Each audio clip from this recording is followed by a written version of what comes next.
আমার ভাবিরা মোবাইল দেখে মা গো, কেন টিকটক আমার ভাবিরা দেখে, সিরিয়াল আমার মা বোনেরা দেখে।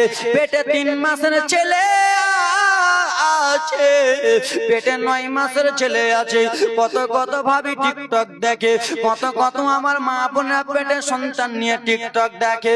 কিন্তু দেখো গো, আব্দুল কাদের জিলানীর মা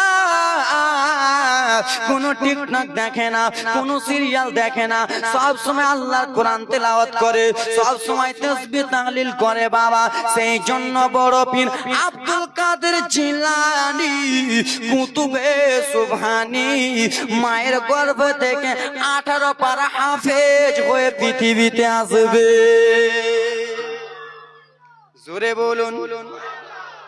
আজকালকার মা গো, তোমাদের পেটে সন্তান আছে, 8 মাসের 3 মাসের আছে, আর মোবাইল দেখতেছো আর বলছো হুজুর আমার ছেলে